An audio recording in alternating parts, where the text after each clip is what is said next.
Hello, thank you for tuning in to Front Porch Conversations here at the Advent Christian Village. Today we're in another part of the village.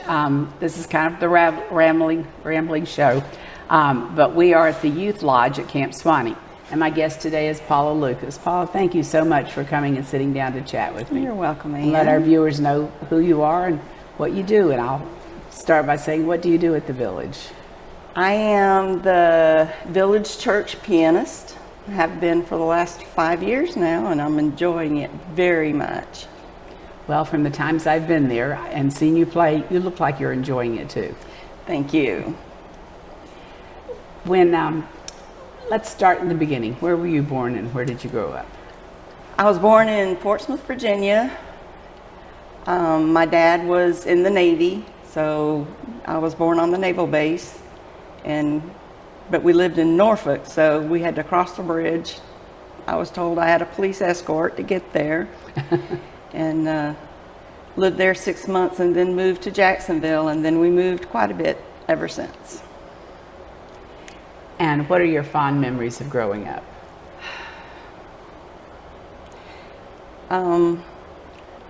Daddy went to Berkshire. He started when he was 35. And that, for our viewers that don't know, that's Berkshire Christian College up in Massachusetts. So I was from 2 to 6, and I loved it up there. My sister and I had a lot of fun.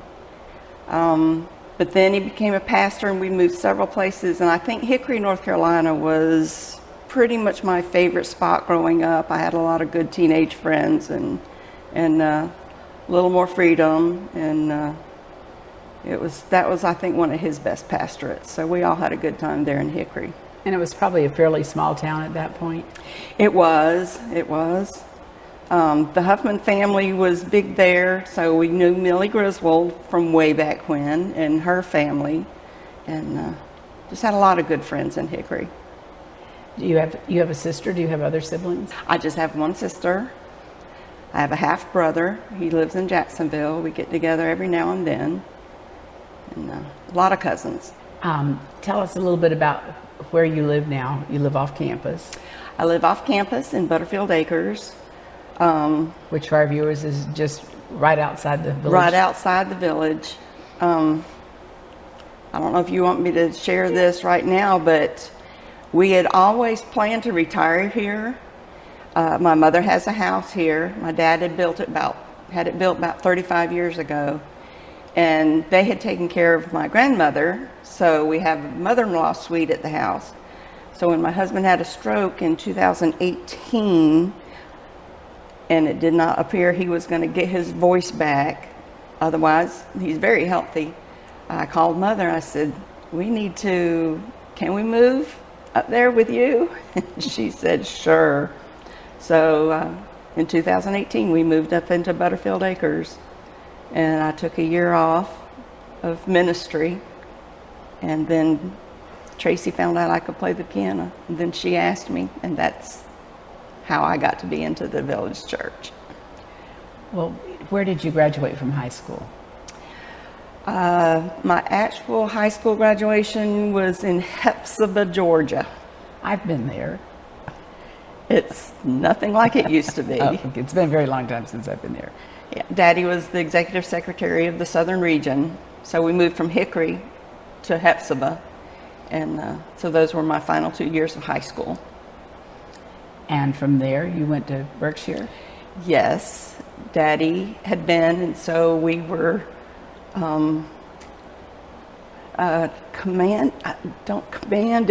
we were expected to go for 2 years to Berkshire, both my sister and I. We did, so I went and got my MRS. That's where I met my husband, even though he was from North Carolina. So it took all that distance to meet him, but we were married after my second year there. We stayed 1 more year for him to graduate. Then we moved to Dover, Florida. Let's talk a little bit about meeting your husband.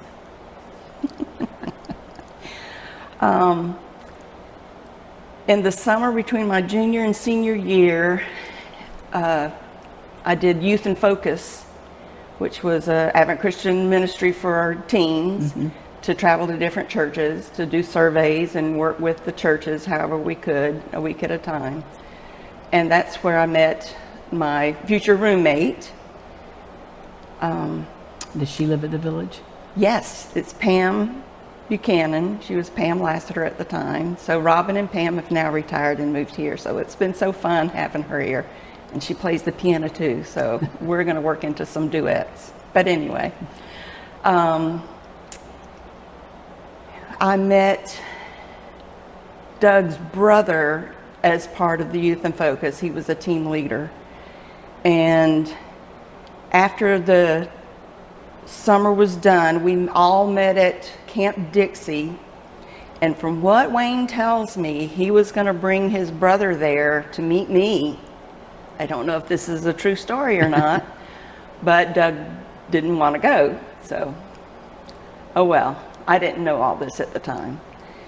But then the following year, after I graduated high school, went to Berkshire, saw Wayne there. So I was, excited. Said, "Hey, Wayne, how are you doing? It's good to see you." And of course we greeted, and then he turned and said, "This is my brother, Doug." It was Doug's sophomore year. And he was cute, but I just didn't really pay that much attention at the time. And then a week later, or even a week, I was working up in the office, and students were transferring classes and coming back and forth if they weren't happy.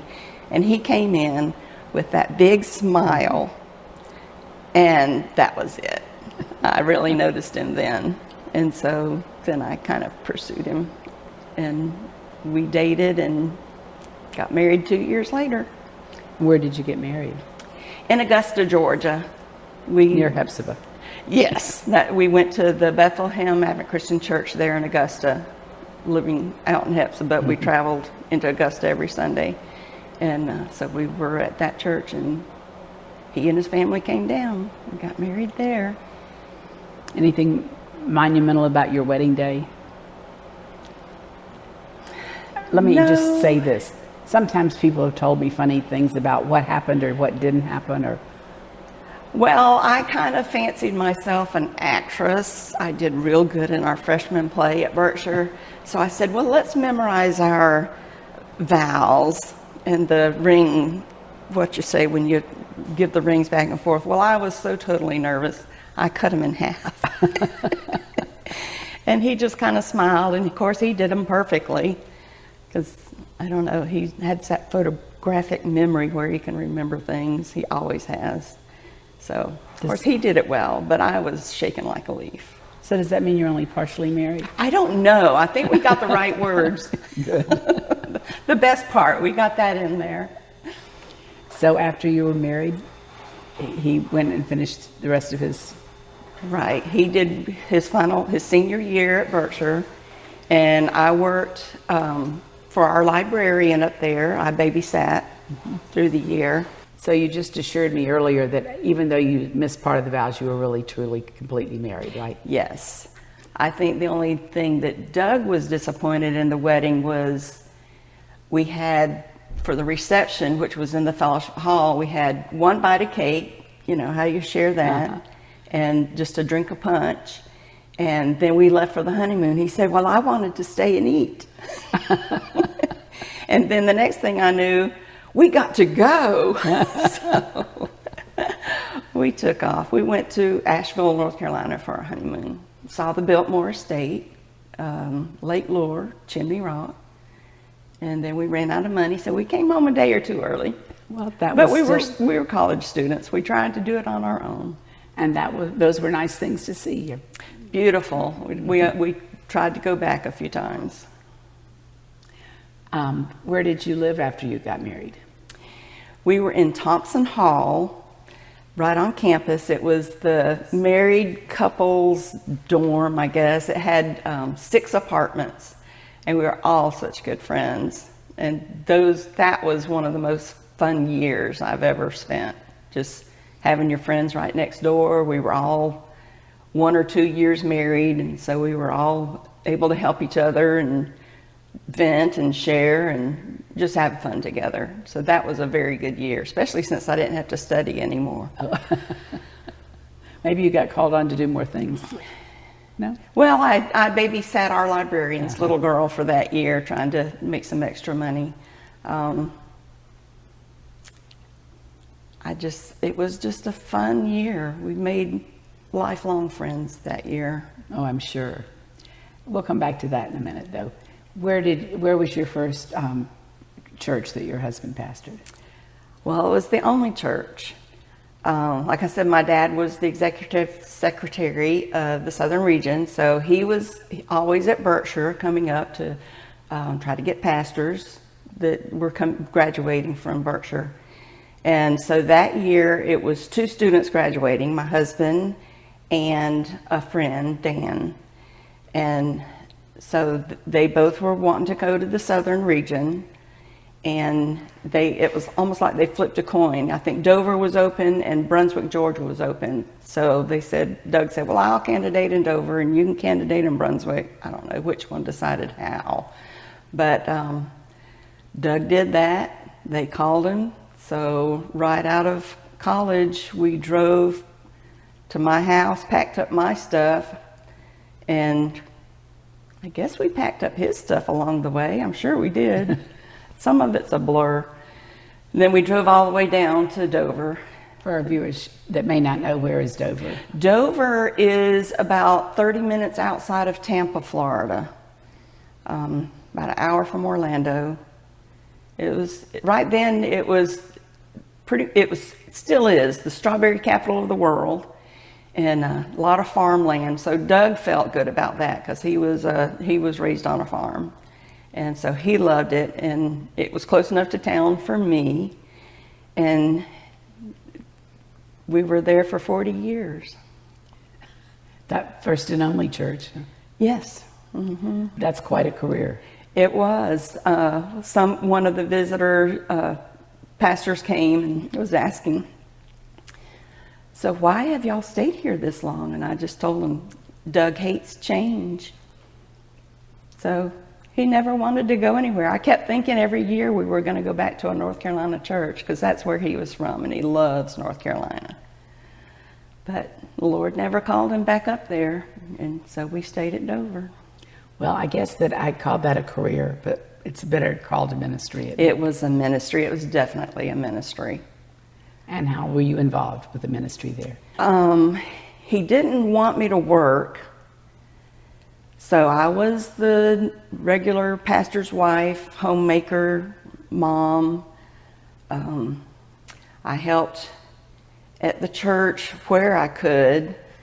I was the church pianist pretty much right away, either piano or organ, because I think we did have a pianist to begin with, and so I was the organist for a while. And I was also a choir director for a while, and then the last few years I was the church janitor. Well, congratulations. Thank you. And I'm sure you did a fine job. I was a good janitor. Tell me a little bit about how you got involved in music. I guess it was after Daddy graduated Berkshire, we moved to Concord, New Hampshire. He worked at Present Truth Messenger. I know some of the old timers will remember that name. And tell us what that was. The Present Truth Messenger was the Advent Christian publication, and it was based up there in Concord. I think Ray Beecroft was the publisher at the time. I remember them. They were really sweet. And we lived in a duplex with a big yard and an upstairs and a finished attic that my sister and I played in, and I think that was one of the best houses when we were little. My sister and I got along really good then. It deteriorated after that. But we had a lot of fun in Concord. I have good memories there too, especially the snow. For some reason, I think because my dad wanted us to work in churches, he got my sister taking piano lessons. So when she'd finished practicing, I would crawl up on the bench and I would pick out the songs that she played. And evidently I did fairly well, because then my dad told her piano teacher what I was doing, and she said, well, I don't usually teach children that young, but let me listen to her. So I guess I made an impression on her, She said, well, I think I better start teaching her or she'll get her fingering wrong. And I still don't do my fingering very well today. But anyway, that got me started. And we moved 3 or 4 times since then. So I had 2 years of lessons in Concord. Then we moved to Lake City, Florida. Had 2 years of lessons there. Then we moved to Hickory, North Carolina, and had 2 years of lessons there. But constant years of practice. Daddy would sit down and say, it's time to practice, and he'd beat the time out on the piano. So I've been playing ever since I was in first grade. And that brings you joy, doesn't it? It does. I don't push myself, though. That's why you take lessons, because you learn the basics, but then you have the accountability of the teacher pushing you. So when I didn't have a teacher, I didn't push myself. So I kind of got plateaued there for a while, but I was always a church pianist, so I did stay in constant practice. But then when I moved here, Tracy has learned my style. She's learned where she can push me. And even my kids are saying, Mom, you play so much better now. So I take that as a big compliment and a real blessing to be working under Tracy. She doesn't push me too hard, but she does push me way out of my comfort zone every now and then. After you moved to Dover, is that where your children were born or before? Yes. And tell us about your children, please. So we moved to Dover in 1977. I had our first daughter, 1979, our second daughter in 1980, and we thought we were done. But then 5 years later, we went to a seminar, and the speaker was saying something about having your quiver full and talking about children. And so we kind of looked at each other and said, well, what do you think? So we tried again, and we had our son in 1985, and then we had our second son in 1991. So there's quite an age difference. There is, but the girls were old enough to help me take care of the boys, so it worked out pretty good. And where are your children now? Our oldest daughter is a doctor in Tampa. Our second daughter is living in Tennessee. She and her husband work for Christian organizations on websites.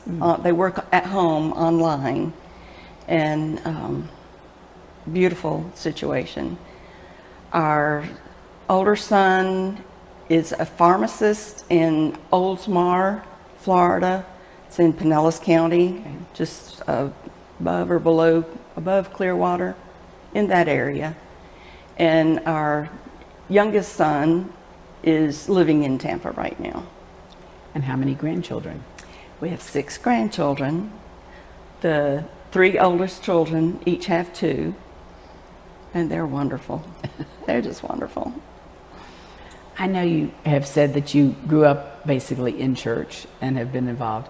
Would you share with us a special time in your life where either your faith was tested or it was really very, very much of a positive? Well, I accepted the Lord in the 3rd grade in Lake City. I was baptized there at the Second Advent Christian Church, where my dad was the pastor. They did not even have an enclosed baptistry. It was just the metal tub out in the backyard of the church. So I knew the Lord at a very young age. And of course, as you go through the years, you have some times of rebellion where you really didn't want to do what the Lord wants you to do. But I don't think I've ever strayed really far. But the time that really tested my faith was pretty much the turning point in our lives was in 2016. My husband had a stroke, and he was in rehab, therapy, hospital then had seizures. And so the financial burden was totally scary, because you know how pastors make a fortune, can't afford all this. Well, we were members of a bill sharing ministry, and the people I met through paying the bills, working with people to get them organized, just showed me how God takes care of his children. The financial advisor at the hospital picked me, and she said, and I'm helping one other lady. She gave us the lowest rates she possibly could, probably gave us grants or whatever. She never called in collection. She came up to see Doug. She loved Doug. And then just calling people, having to deal with that. The whole dining room table was spread with the paperwork. And I hate phone calls, but I had to make quite a few. But the church was generous. They took care of us for 2 years, hoping Doug would recover. God was so faithful during that time. I can't ever not trust him ever again. I get a little worried every now and then, but he always comes through. And that just showed me then he loves us and he's going to take care of us. So he's good. Thank you for sharing that. I've heard a little bit about the bill sharing or bill man. It's Christian Healthcare Ministries. Would you say a little bit about that? Oh, I'd love to. I made Doug handle the insurance. I always did all the rest of the bills and everything, but I said, I don't like insurance. You're going to have to handle it. Well, he always tried to get the cheapest. And when he chose that, I said, I don't know about that. But 2 years later, when he had the stroke, it worked perfectly. You pay in just so much, and then they take care of everything. They try to get you to, lower what bills you can, and then they reimburse everything. We came out of there not owing a single dime to any of the hospitals, any of the doctors. Christian Healthcare Ministries was a lifesaver. Very wonderful ministry. Is that national or? Yes. Mm-hmm. They expect you to be a Christian and to go to church, be plugged into a church, and a few more things that they expect from you. But then they're just wonderful. If I had a problem with one of the hospitals that didn't want to give any discounts and expected the money up front, and I called them and cried, and they said, don't worry, we'll take care of it. And they did. So it is a wonderful ministry. Wow. We had talked briefly prior to this, and you said you didn't really have anything on your bucket list. But tell us a little bit about some of the things you've done that were on your bucket list. Well, I grew up loving horses. And like I said, my husband was on a farm, so he had horses. So I enjoyed riding. I was older, so I was a little scared, but I did enjoy riding with him. Loved the beach, always loved the beach, and we finally found a good place in St. Petersburg where we spent many anniversary weekends. And then my ultimate favorite was going on a cruise.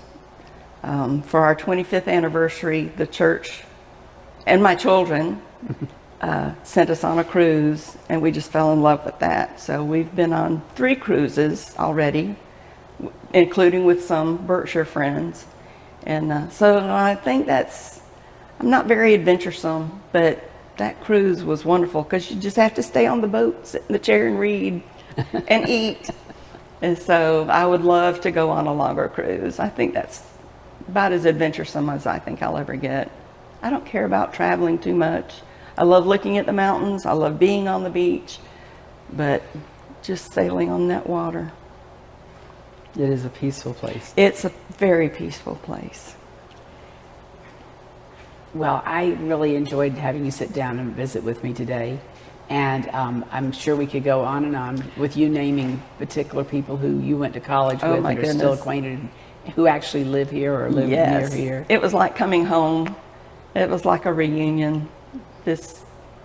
We didn't plan on coming this soon, but hey, we're young enough to enjoy it.